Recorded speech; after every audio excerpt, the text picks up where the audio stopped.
Well, now it's time on the Ron Johnson Show for a new segment. We're going to call it Start or Sit or Sit or Start, however Sam wants to do it. It's his game. It's his show. Take it away, Sam.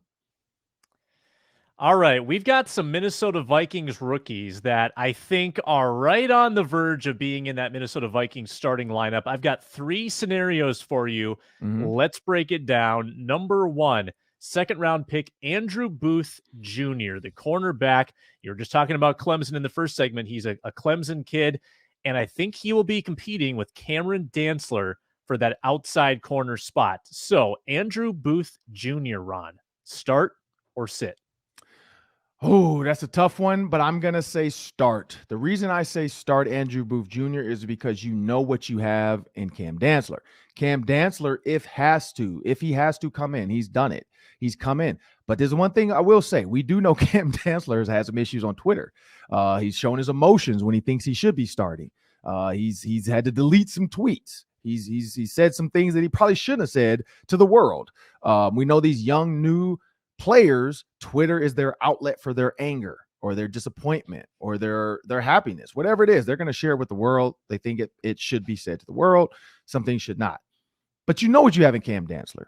Now, granted, Mike Zimmer's defense, we've heard the complexities within it. We don't know what Ed Donatell's coverages are going to look like. We don't know how Mike Pettine's going to get these guys lined up. We don't know what the DB coach is going to teach. So it's going to be a new look team. So training camp is going to matter. But to draft a guy of Andrew Booth Jr.'s caliber, his athleticism, he said is the first time he feels like he's been healthy because he's had to battle so many injuries. I say put him out there. Put him out there. Let him learn from Patrick Peterson. You got some great safeties back there now. I'd say put him out there. Start him. You sit Cameron Dantzler. Hey, halfway through, if it's not going well, you know what you can get out of Dantzler. But you also have a great rotation. Get him in there, let him start. Then you can pull him out in certain situations. Put Dantzler in. But I think he needs to start. Yeah, Cameron Dantzler's got to be just rolling his eyes because last year he had to compete with Bashaud Breeland, right? He thought he was the starter going into training camp, and then Breeland comes along, and suddenly Dantzler's got to compete, and he lost that battle. Yeah. Even though Breeland wasn't very effective, Breeland held on to that job for most of the season. Dantzler got COVID for a spell, missed some time. Seemed like he could never get that starting spot, even though I think he might have been the better corner against Breeland when all was said and done. Now he's got to compete with a rookie, and I think the last coaching staff probably would have, slowed this rookie along and eased him in, not give him too much too fast. But I wonder if this coaching staff is a little more progressive, kind of throwing rookies into the mix and just trusting them to go figure it out. Yeah. So I actually think Andrew Booth Jr. has a pretty good chance to start as well if he's healthy. If he is, may the best man win. Give him every chance to win that job, I would say. And it's not a bad thing to have a Cameron Dantzler as your top backup because you're going to need him. You're going to need a fourth corner at some point. Right. Oh, for sure. You got to have a deep rotation. All right. What's next? All right. We got another Cameron Bynum. We thought he was going to be the starting safety on this team, but now the first round pick, Lewis Cine, who might be coming on the show later this week. Hint, hint, nudge, nudge. He is going to compete pretty hard, I think, for that starting role as well. So Lewis Cine, Ron, start or sit? Yeah, I don't want to be biased. I feel like Lewis Cine could possibly become a friend of the Ron Johnson Show that we can call upon throughout the year. So selfishly, I'm going to say start. But in honest reality, I mean, we heard Ryan Clark earlier this week. We talked about his range, his ability, his seek and destroy mentality. You don't have a lot of safeties. They really want to seek, kill, and destroy. Cine himself says it. Like, this is one sport I can absolutely kill somebody on the field and not go to jail for it. So I think Bynum becomes a rotational safety. You look at the pass rotational safeties, like an Andrew Sendejo, who became a starter. I think Bynum is better from a coverage standpoint, from a heads up standpoint, from a not going to get you a stupid penalty standpoint. When you look at the rotation of coverages, I think Cine becomes your deep back end guy, 6'2", long, rangy, can cover a lot. Harrison Smith's I can sneak blitz you, get a lot out of you. Cam Bynum, they can blitz, but they also Cam Bynum, as a former cornerback in college, can cover. So if I put him in the dime or nickel situation where he's a nickel backer for Cam Bynum. Or Cine's my nickel backer, but I would probably say Bynum. Now you have a nickel backer who can cover the tight end. And it's not like, because we know we saw what the Rams did to the Vikings when they would motion guys out, get Anthony Barr one-on-one. The minute they knew they had Anthony Barr one-on-one, they picked on him. That no longer what you would hope would be the situation if you can use your safeties as an additional nickel backer in that, 3 receiver, 1 running back set, 1 tight end, where your running back becomes a receiver. So I do like to, I would say, start Cine, sit Bynum, but Bynum's in the rotation. Yeah, if Bynum hadn't played those 2 games last year where he was brilliant, then I think I would easily say Cine. But the fact that we've seen Bynum look so good in a starting role almost makes me lean Bynum right away. And I think they both see the field in some packages, like you said. Ordinarily we wouldn't be so high on Bynum, who's a converted corner. He's a 4th round pick. Like, his resume doesn't suggest that he would be a star, but he looked incredible when he was on the field in that Baltimore game.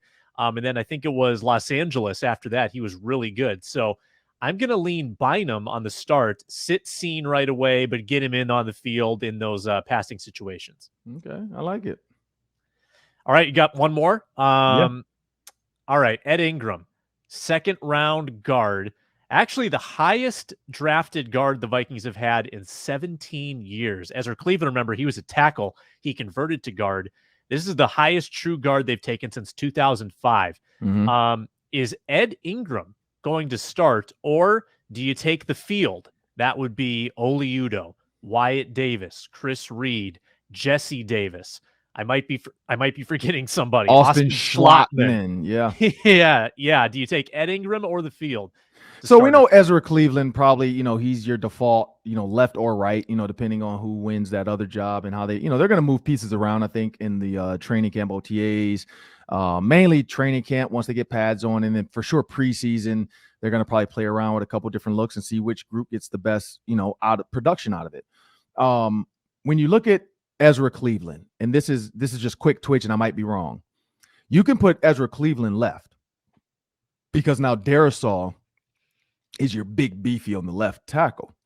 Brian O'Neill being your more svelte tackle on the right, you can put an Ed Ingram in at 320, and that gives you a bigger body in there. At 6'4", longer arms, longer body of the group. I mean, we know Oli Udoh's 320, but he doesn't play like it, in my opinion. Schlottman's more like a slender guy at 6'6", 300.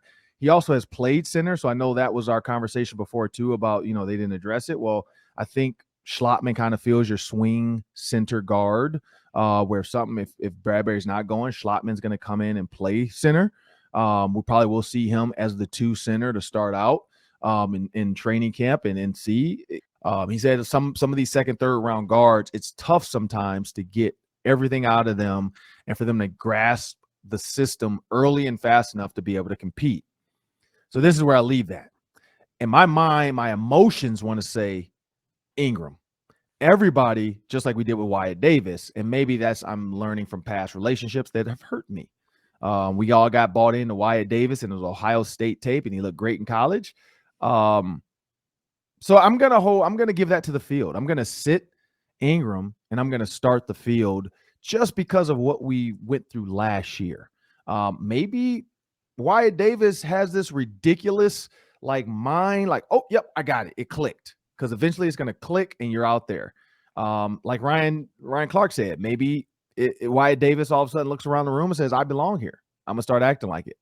Even though people don't treat me like it, I'm going to play and have the mentality that I belong here and I'm just as big, just as strong, just as nasty as the next guy. So I'm going to give it to the field. I'm going to start the field. I'm going to sit Ed Ingram. I do think, at some point in the year, Ed Ingram will be the starting guard. I just look at his physical tools, like you said, his ability to play tackle and guard. I think that's a huge asset. It's a huge understanding as well to what the tackle has to do in some of these zone run schemes. So that's going to help him better, help out on the double teams, exactly know how he would, if he was a tackle, how would I want it set up so he can do the same thing. That's kind of how, when I play basketball, I can play the point, I can play the 4, so when I'm in the post, and that's in pick up ball. In high school, I think I was big. I mean, I said 6'3". I'm more like a Draymond Green, 6'3", 230. I can play the power. I know how I want the ball. So I give the guys the ball the same way I know how I want in the post to make sure it's not a bad pass, it's not a turnover. So I think that's going to help Wyatt Davis the same guard to tackle. Not Wyatt Davis, sorry. Ed Ingram, guard to tackle. He understands and knows what tackles really want and need. And maybe that'll help him. Maybe he has something that Wyatt Davis didn't have, which is flexibility. Yeah, we'll see. We'll see what's going to happen, but I'm going to sit him and I'm going to start the field. I've got my headline. Ron Johnson compares himself to Draymond Green. I think a couple of these guys are probably getting cut too. You can't have 12 offensive linemen on your roster. I think True. that, I of Schlotman, Jesse Davis, and Chris Reed, I think maybe one of them doesn't make this team. I think that Oliudo might be in a little trouble because it's the final year of his deal, and he did struggle quite a bit last year. So a couple of these guys won't even be in the mix. And I look at someone like Jesse Davis. Yeah, he started a lot of games, but he hasn't been all that effective as a starter. Ingram has, I think, a much higher ceiling. And we said this about Wyatt Davis, too. It's easy to get a little overexcited. But he does have the most potential, I think, of any of these guys, just based on where he was drafted, the school he played for, the tools that he has. But I'm also going to go with the field just because 5 guys against 1. I think someone else will stand out enough and be a little better just in the mental part of the game because they played in the NFL before. It is hard to be an offensive lineman, especially at guard where things are happening pretty fast. So I'm going to take the field as well.